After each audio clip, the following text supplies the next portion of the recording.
ನಮ್ಮ ಕರ್ನಾಟಕದ ಘನವೆತ್ತ ರಾಜ್ಯಪಾಲರಾದಂಥ ಸನ್ಮಾನ್ಯ ತಾವರ್ ಚಂದ್ ಗೆಹ್ಲೋಟ್ ಅವರು ಹೇಗೆ ಪಕ್ಷಪಾತದಿಂದ ನಡ್ಕೋತಾ ಇದ್ದಾರೆ, ಹೇಗೆ ಕೇಂದ್ರದ ಬಿಜೆಪಿಯ ಕೈಗೊಂಬೆಯಾಗಿ ವರ್ತಿಸ್ತಿದ್ದಾರೆ ಅಂತಕ್ಕಂಥದ್ದನ್ನು ಎರಡು ಪ್ರಕರಣಗಳ ಸಮೇತ ನಿಮಗೆ ನಾನು ಎರಡು ಪ್ರಕರಣಗಳು ಕೂಡ ಆರೋಪಗಳು ರುಜುವಾತಾಗಿರ್ತಕ್ಕಂಥ ಎರಡು ಪ್ರಕರಣಗಳನ್ನು ತಮ್ಮ ಮುಂದೆ ಇಡೋದ್ರ ಮೂಲಕ, ಸಾರ್ವಜನಿಕರ ಮುಂದೆ ಇಡೋದ್ರ ಮೂಲಕ ನಾನು ಅವರು ಹೇಗೆ ನಡ್ಕೋತಾ ಇದ್ದಾರೆ ಅಂತಕ್ಕಂಥದ್ದನ್ನು, ಪಕ್ಷಪಾತ ನಡ್ಕೋತಾ ಇದ್ದಾರೆ ಅಂತಕ್ಕಂಥದ್ದನ್ನು ತಮ್ಮ ಮುಂದೆ ಇಡ್ತಾ ಇದ್ದೇನೆ. ಮೊದಲನೇದಾಗಿ ಕರ್ನಾಟಕ ರಾಜ್ಯದ ಮುಖ್ಯಮಂತ್ರಿಗಳಾದಂಥ ಸನ್ಮಾನ್ಯ ಸಿದ್ದರಾಮಯ್ಯನವರ ವಿರುದ್ಧ ಟಿ.ಜೆ. ಅಬ್ರಾಮ್ ಅಂತಕ್ಕಂಥ ಒಬ್ಬ ಬ್ಲ್ಯಾಕ್ ಮೇಲರ್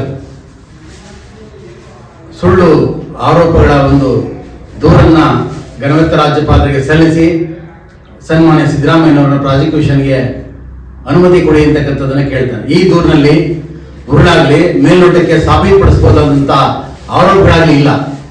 ಮತ್ತೆ ಕಾನೂನಲ್ಲಿ ಅವರು ಕೇಳಿರ್ತಕ್ಕಂಥ ಕಾಯ್ದೆಯಲ್ಲಿ ಪ್ರಾಸಿಕ್ಯೂಷನ್ಗೆ ಕೊಡ್ತಕ್ಕಂಥ ಇದು ಕೂಡ ಅವಕಾಶವೂ ಕೂಡ ಅಥವಾ ಅನುಮತಿ ಕೊಡ್ತಕ್ಕಂಥ ಒಂದು ಇದು ಕೂಡ ರಾಜ್ಯಪಾಲರ ಇದರಲ್ಲಿ ಇಲ್ಲ, ರಾಜ್ಯಪಾಲರ ಅವಕಾಶ ಇಲ್ಲ ಇದರಲ್ಲಿ ಕಾನೂನಿನಲ್ಲಿ. ಆದರೂ ಕೂಡ ಕೇವಲ ಒಂದೇ ದಿವಸದಲ್ಲಿ ಸನ್ಮಾನ್ಯ ಘನವೆತ್ತ ರಾಜ್ಯಪಾಲರಾದಂಥ ತಾವರ್ ಚಂದ್ ಗೆಹ್ಲೋಟ್ ಅವರು ಒಂದೇ ದಿವಸ ಕೊಡ್ತಾರೆ ಅನುಮತಿಯನ್ನ. ಆದರೆ ಏನು ಸನ್ಮಾನ್ಯ ಕುಮಾರಸ್ವಾಮಿಯವರ ಒಂದು ಆರೋಪದ ಅಡಿಯಲ್ಲಿ ಆ ಪ್ರಕರಣವನ್ನು ನಾನು ನಿಮಗೆ ಹೇಳ್ತಾನೆ ಈಗ ಇದನ್ನು ನೋಡ್ಬಿಟ್ಟು, ಆ ಪ್ರಕರಣದಲ್ಲಿ 9 ತಿಂಗಳಾದರೂ ಕೂಡ ಅವರು ಇದುವರೆಗೆ ಪ್ರಾಸಿಕ್ಯೂಷನ್ ಅನುಮತಿಯನ್ನು ಕೊಟ್ಟಿಲ್ಲ. ಅದು ರುಜುವಾತಾಗಿರ್ತಕ್ಕಂಥ ಆರೋಪದಡಿಯಲ್ಲಿ, ಇದು ಕೇವಲ ಆರೋಪ ಇನ್ನೂ ತನಿಖೆ ಆಗಿಲ್ಲ, ತನಿಖೆಯಾಗಿ ರುಜುವಾತಾಗಿರ್ತಕ್ಕಂಥ ಆರೋಪದಲ್ಲಿ 9 ತಿಂಗಳಾದರೂ ಕೊಟ್ಟಿಲ್ಲ. ಸನ್ಮಾನ್ಯ ಎಚ್ ಡಿ ಕುಮಾರಸ್ವಾಮಿ ಅವರು ಮೊದಲನೇ ಬಾರಿ ಮುಖ್ಯಮಂತ್ರಿ ಆಗಿದ್ದಾಗ ಅಂದರೆ 2007ರಲ್ಲಿ 6/10/2007ರಲ್ಲಿ ಅವರು ಮುಖ್ಯಮಂತ್ರಿಗೆ ರಾಜೀನಾಮೆ ಕೊಡುವ 2 ದಿವಸಗಳ ಹಿಂದೆ ಬಳ್ಳಾರಿ ಜಿಲ್ಲೆ ಸೊಣ್ಣೂರು ತಾಲೂಕು ಬಾವಿಹಳ್ಳ ತಿಮ್ಮಪ್ಪನ ಗುಂಡಿ ಅಂತಕ್ಕಂಥ ಪ್ರದೇಶದಲ್ಲಿ 550 ಎಕರೆ ಗಣಿಗಾರಿಕೆಗೆ ಅರ್ಜಿಯನ್ನೇ ಹಾಕದಂತ ಮೆಸರ್ ಸಾಯಿ ವೆಂಕಟೇಶ್ವರ ಮಿನರಲ್ಸ್ ಎಂತಕ್ಕಂಥ ಬೋಗಸ್ ಸಂಸ್ಥೆಯ ಮಾಲೀಕನಾದಂಥ ವಿನೋದ್ ಗೋಯಲ್ ಅಂತಕ್ಕಂಥ ಅವರಿಗೆ ಎಲ್ಲ ಕೇಂದ್ರದ ಎಲ್ಲ ನಿಯಮಗಳನ್ನ ಗಾಳಿಗೆ ತೂರಿ ಸೆಕ್ಷನ್ 59(2) ಕೂಡ ಗಾಳಿಗೆ ತೂರಿ ಅವರು ಒಂದು ಅಕ್ರಮ ಗಣಿಗಾರಿಕೆಗೆ ಒಂದು ಲೀಸನ್ನ ಕೊಡ್ತಕ್ಕಂಥದ್ದನ್ನ ಮಾಡ್ತಾರೆ. ಈ ಸಂಬಂಧ ಸರ್ವೋಚ್ಚ ನ್ಯಾಯಾಲಯ ದೂರು ದಾಖಲಾದ ನಂತರ ಸರ್ವೋಚ್ಚ ನ್ಯಾಯಾಲಯ, ಈ ಭಾರತ ದೇಶದ ಸರ್ವೋಚ್ಚ ನ್ಯಾಯಾಲಯ ಆದೇಶದ ಮೇರೆಗೆ ಕರ್ನಾಟಕ ಲೋಕಾಯುಕ್ತವು ಇದನ್ನ ತನಿಖೆಗೆ ಪ್ರಕರಣವನ್ನು ದಾಖಲಿಸುತ್ತದೆ. ಪ್ರಕರಣ ಸಂಖ್ಯೆ 16/2014/277ರ ಒಂದು ಸಂಖ್ಯೆಯಲ್ಲಿ 2014ರಲ್ಲಿ ಇದನ್ನು ತನಿಖೆಗೆ ಕೈಗೆತ್ತಿಕೊಳ್ಳುತ್ತದೆ.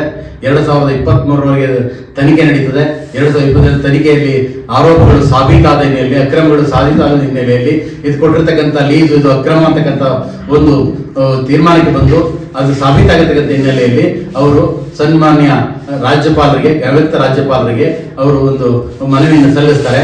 ಕುಮಾರಸ್ವಾಮಿ ಅವರನ್ನ ನಾವು ಸೆಕ್ಷನ್ 409, 420, 465, 468, ಸೆಕ್ಷನ್ 120 ಮತ್ತು 511 IPC ಅಡಿನಲ್ಲಿ ನಾವು ಪ್ರಾಸಿಕ್ಯೂಷನ್ ಮಾಡಬೇಕಾಗಿದೆ, ಅದರಿಂದ ನಮಗೆ ಅನುಮತಿಯನ್ನು ಕೊಡಿ ಅಂತಕ್ಕಂಥದ್ದನ್ನ 23ರಲ್ಲಿ ಇವರಿಗೆ ಸಲ್ಲಿಸ್ತಾರೆ. 8ನೇ ತಾರೀಕು 23ರಲ್ಲಿ ಅವರು ಸಲ್ಲಿಸಿದಂಥ ಅರ್ಜಿಯನ್ನ 9 ತಿಂಗಳಾಗಿದ್ರು ಕೂಡ 9 ತಿಂಗಳಾದರೂ ಸುಧಾ ಅವರು ಇದುವರೆಗೆ ಅನುಮತಿಯನ್ನು ಕೊಟ್ಟಿಲ್ಲ. ಈ ಪ್ರಕರಣದಲ್ಲಿ ಆರೋಪ ಸಾಬೀತಾಗಿದೆ ಅಂತ ಹೇಳಿ ಪ್ರಾಸಿಕ್ಯೂಷನ್ ಕೇಳ್ತಾ ಇರ್ತಕ್ಕಂಥವ್ರು ಕರ್ನಾಟಕ ಲೋಕಾಯುಕ್ತವರು, ಬೇರೆ ಯಾರು ಅಲ್ಲ. ಒಂದು ತನಿಖಾ ಸಂಸ್ಥೆ, ಸ್ಟ್ಯಾಚ್ಯುಟರಿ ಈ ಸಂವಿಧಾನದಲ್ಲಿ ಸ್ಟ್ಯಾಚ್ಯುಟರಿ ಒಂದು ಕಾಯ್ದೆ ಅಡಿಯಲ್ಲಿ ಇರ್ತಕ್ಕಂಥ ನೇಮಕಗೊಂಡಿರ್ತಕ್ಕಂಥ ಸಂಸ್ಥೆ, ಭ್ರಷ್ಟಾಚಾರದ ಆಂಟಿ ಕರಪ್ಷನ್ ಕಾಯ್ದೆ ಅಡಿಯಲ್ಲಿ ಕೆಲಸ ಮಾಡ್ತಕ್ಕಂಥ ಒಂದು ಲೋಕಾಯುಕ್ತ ಸಂಸ್ಥೆ ಪ್ರಾಸಿಕ್ಯೂಷನ್ ಸೆಕ್ಷನ್ 19 ಅಡಿನಲ್ಲಿ ಕೇಳಿದ್ರೆ ಇದುವರೆಗೆ 9 ತಿಂಗಳಾದರೂ ಕೂಡ ಕೊಟ್ಟಿಲ್ಲ.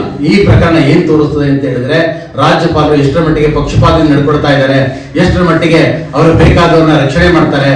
ಇದನ್ನ ಮುಚ್ಚಿಡೋದ್ರ ಮೂಲಕ ಅವರಿಗೆ ಕೇಂದ್ರದಲ್ಲಿ ಗಣಿ ಮತ್ತೆ ಭಾರಿ ಕೈಗಾರಿಕೆ ಸಚಿವರಾಗ್ತಕ್ಕಂಥ ಏನ್ ಮಾಡ್ತಾರೆ. ಯಾಕಂದ್ರೆ ಗಣಿ ಮತ್ತು ಉಕ್ಕು 2 ಖಾತೆಯನ್ನ ಮರ್ಜ್ ಮಾಡಿದ್ದಾರೆ, ಮನಮೋಹನ್ ಸಿಂಗ್ ಕಾಲದಲ್ಲಿ ಮರ್ಜ್ ಮಾಡಿದ್ದಾರೆ. ಆ ಕಾರಣಕ್ಕೆ ಈ ಗಣಿ ಮತ್ತೆ ಉಕ್ಕು ಖಾತೆ ಮತ್ತು ಭಾರಿ ಕೈಗಾರಿಕೆ ಖಾತೆ ಒಬ್ಬರ ಸಚಿವರ ಕೈನಲ್ಲೇ ಇದೆ. ಅಂತ ಒಂದು ಯಾವ ಆರೋಪ ಇದೆ, ಏನು ಅಕ್ರಮ ಮಾಡಿದ್ದಾರೆ ಅಂತಹ ಒಂದು